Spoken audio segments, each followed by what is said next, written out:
Elliot said, you know. He wanted to have a child as soon as possible. I wouldn't leave him for work like you do. So I told him I wanted to have a baby with him. I just listened to my friend's screams in a daze. We had many problems, but I still loved my husband. And I thought I had a good relationship with him. But it seems I was the only one who thought so. My name is Kyla.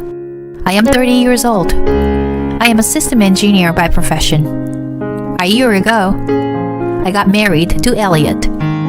We were good friends in college, but after graduation, we drifted apart for a while. We met again by chance 3 years ago, and have kept in touch since then. My husband can be a little bossy at times, but he is a cheerful and kind person. I was exhausted from my work, and I was attracted to his cheerful personality. About a year into our relationship, my husband asked me if I would like to live with him. I was feeling lonely because we didn't have time to see each other, so I gladly accepted the proposal. However, someone came along to put a stop to it. It was his mother. No, it's not good. You shouldn't live together before marriage. If you want to live together, get married first. I was baffled when my mother-in-law said that. In some way, I thought my mother-in-law had a point, but I felt uncomfortable with the way she interfered with her 27-year-old adult son. I was raised by my parents to make my own decisions, and my parents always respected my wishes. Having been raised in this way, my mother-in-law's opinions were strange to me. But more than that, I couldn't understand how my husband obeys my mother-in-law's opinion. Well, why don't we get married then? We talked and talked. I learned that there are many people like my mother-in-law. In the end, I decided to marry my husband because I loved him and wanted to be with him. But it didn't stop there. My mother-in-law also began to meddle in our new home. It should be close to my son's work. It should be close to my house. Not only that, she wanted us to buy a house. I couldn't take it anymore, so I decided to talk to my mother-in-law directly. Elliot and I will talk about the house on our own. I'm saying this because I care about your future, you know? I know, I appreciate that. But we want to make our own decisions. My parents respected our opinion. Then my mother-in-law laughed at my words. It was like she was looking down on me.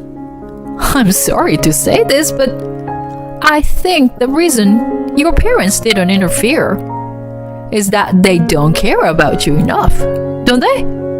What do you mean? I mean, your parents are doctors, right? And you are not. My mother-in-law's right. Both my parents are doctors, but I never wanted to be a doctor. My parents never told me to be a doctor either. I never thought that someone, my husband's mother, would say such a thing to me. When I was shocked and kept silent, my husband said to my mother-in-law, "Mom, that's enough." But my mother-in-law, not liking the fact that my husband defended me, became grumpy. There, she never spoke further. I have always felt that my mother-in-law and I don't get along, personality-wise. After that, my mother-in-law's opinion and mine continued to be at odds with each other. My husband, on the other hand, tries to put a good face on both sides. So there was no solutions at all. Finally, my husband found a new condo for us. It was convenient for my husband and my work, and also close to my in-laws' house. I was starting to feel sorry for my husband, who was caught between me and my mother-in-law. I was also getting tired and didn't want to prolong the problem. We settled on buying the condo that my husband had worked so hard to find for us. My mother-in-law reluctantly backed out after my father-in-law warned her about it. And yet, she was not happy that it was not a house. we spent most of our savings on a down payment for the condo. Still, we were happy with the convenience of the new place. But the battle between my mother-in-law and me had just begun. My mother-in-law had always interfered in many ways. I soon realized that she had been reserved before we got married. Right after we got married, she started sending me messages like this every day. Are the grandchildren here yet? When are you going to quit your job?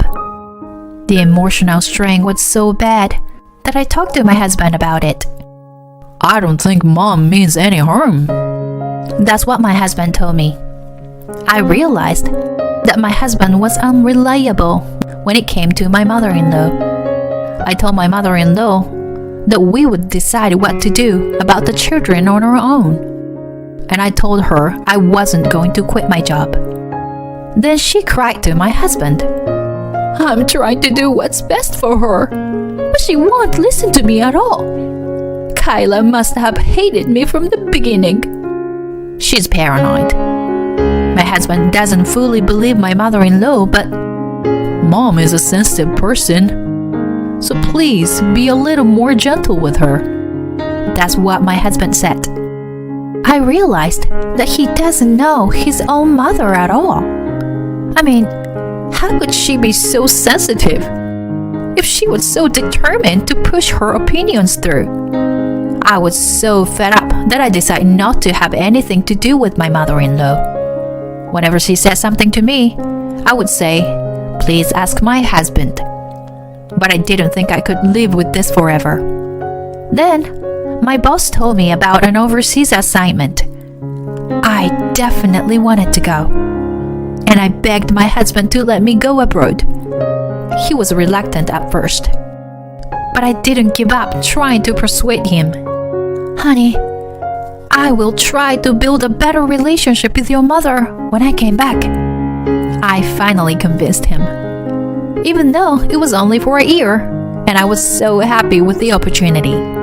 6 months has passed, and my work has going well, and I was having a very rewarding time. Then I received a phone call from someone I wasn't expected. It's been a long time, Kyla. Remember me? Vicky. Of course I do. It's been a long time. What's up? It was Vicky from college. I hadn't seen Vicky since we graduated from college. I was happy to receive a call from an old friend, but I wondered why she called me. I'm dating Elliot. What? Elliot said he was breaking up with you.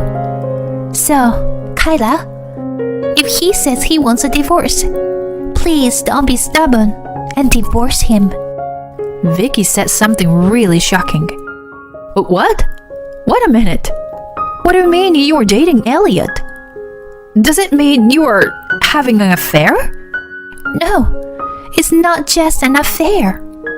I've always loved him. All these years, you know? If you hadn't interfered, I would have had married Elliot. Vicky's words shocked me. Immediately, I remembered that I had heard a rumor that Vicky liked Elliot. But that was about 7 years ago, and Vicky had a boyfriend when we were in college. No wonder I had completely forgotten about it.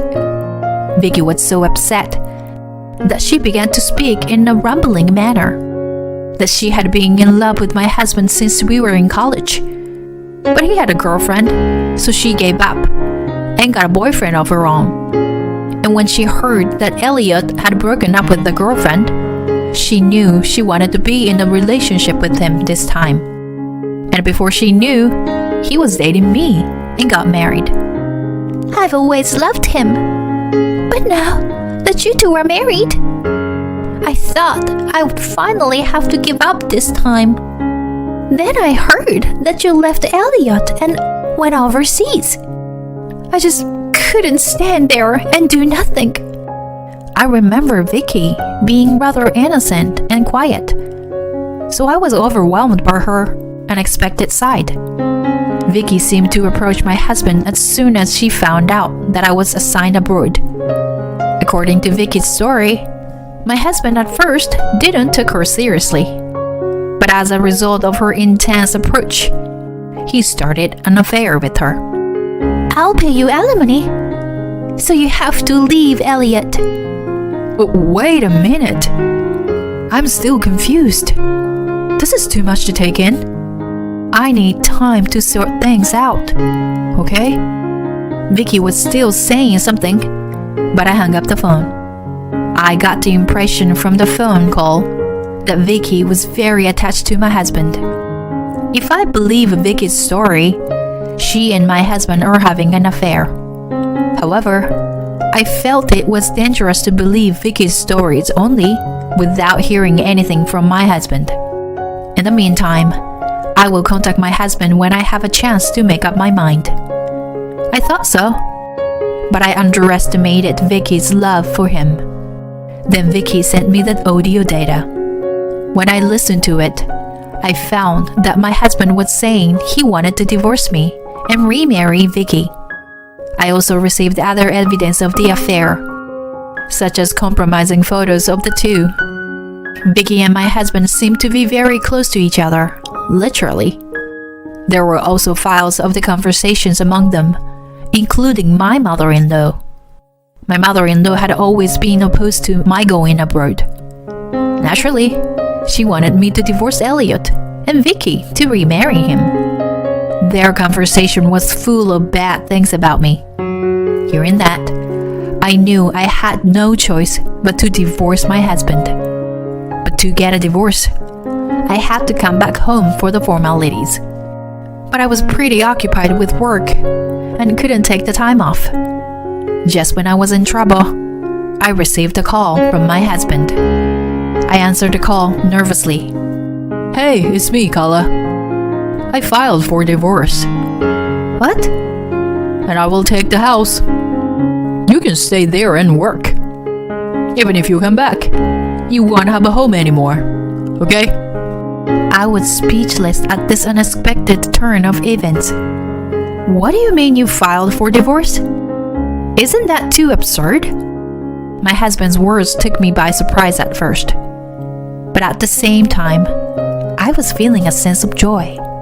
Now, Vicky wouldn't send me any more photos or audio data. My mind had been exhausted by the data that had been piling up without being able to erase it because it was evidence of their affair. The moment I thought that she would stop sending them to me, my heart became lighter. Okay, I understand. Okay? Yeah, we're getting a divorce, right? I'm okay with that. I readily and happily agreed. I guess he didn't expect that. And my husband was upset. Are you sure about this? We're getting a divorce. Yes, I'm sure. I heard rustling on the other end of the phone, and I heard my husband talking to someone. I thought it was Vicky, but it was my mother-in-law. He said she wanted to talk to me too. Hey, Kyler. Hi, it's been a while. As you probably heard from Elliot, but we're already in the process of getting divorced. And there is no home for you to come back to. My mother-in-law said the same thing as my husband. I didn't want to interrupt her, so I kept my mouth shut. My mother-in-law took advantage of my silence to say whatever she wanted. I was against your marriage from the beginning, you know. Leaving your husband to go abroad for work. It's beyond insane. I told you to have children as soon as possible, but you wouldn't listen to me. You are the reason for this divorce. Don't think you are going to get alimony. There were so many things I wanted to say to her, but I knew she was not the kind of person who listens to me.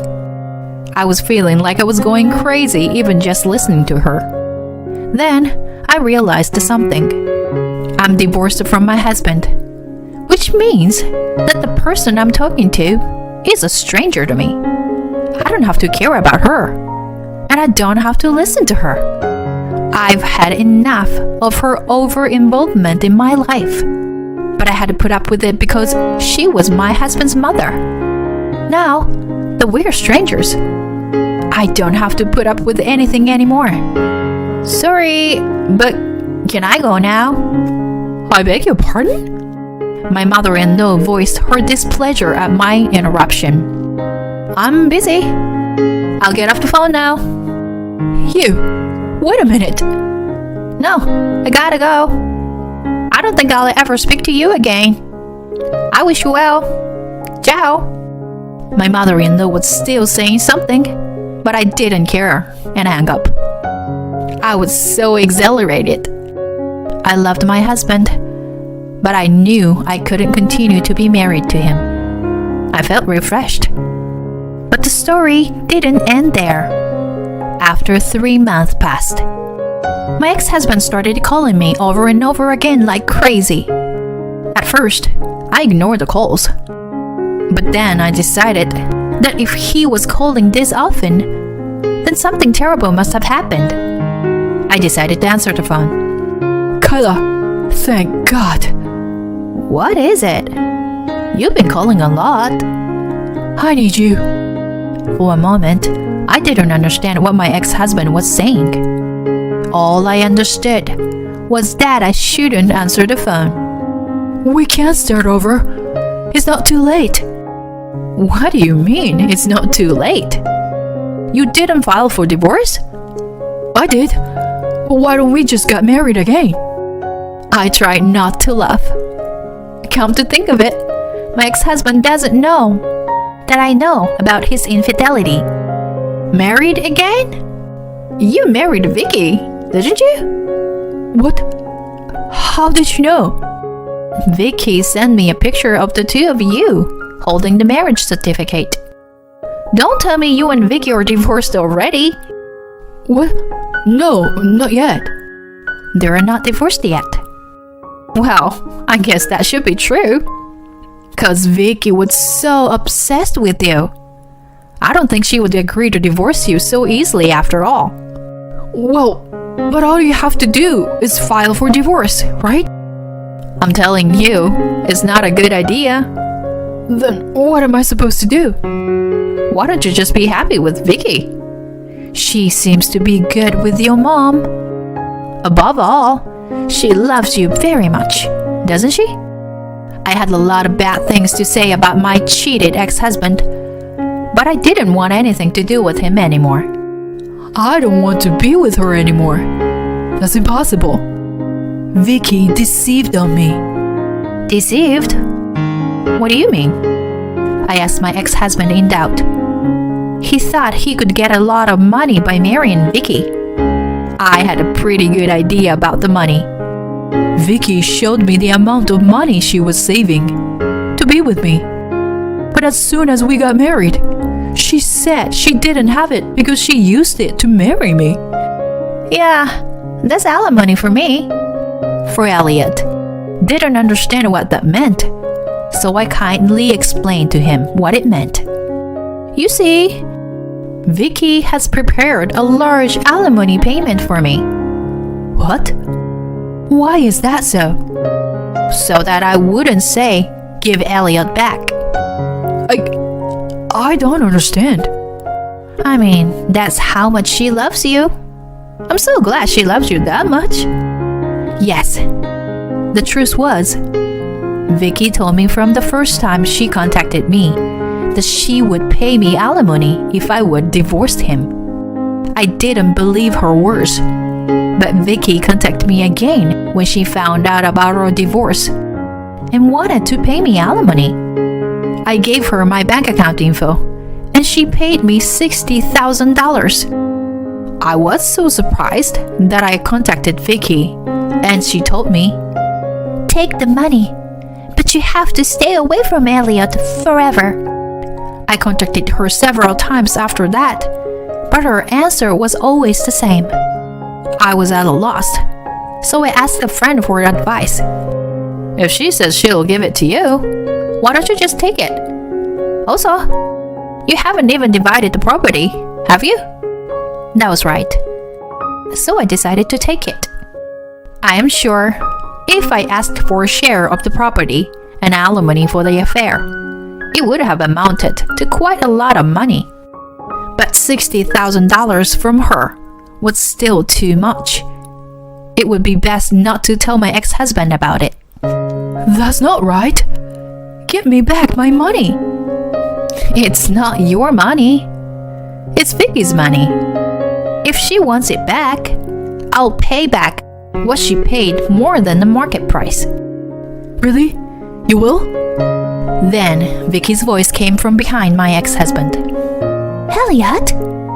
My ex-husband quickly hung up the phone. I never heard from him again. After a while, one of my college friends told me that Vicky was very restrictive and had erased my contact information from his phone. When he told her about the alimony, she went crazy and asked him if he was just looking for money. Not only that, but Vicky was also jealous of my ex-mother-in-law. The good relationship they had before their marriage seems to have turned hostile toward each other. My ex-husband seems to be mentally trapped by Vicky's restrictive behavior. My mother-in-law thought she had found the perfect wife for her son this time, but she must have been wrong. She now has trouble even communicating with her beloved son. I think it's tragic just to hear about it. If I had not gone abroad at that time, it might have been even more tragic. When I think about it, every day I am so glad that I left.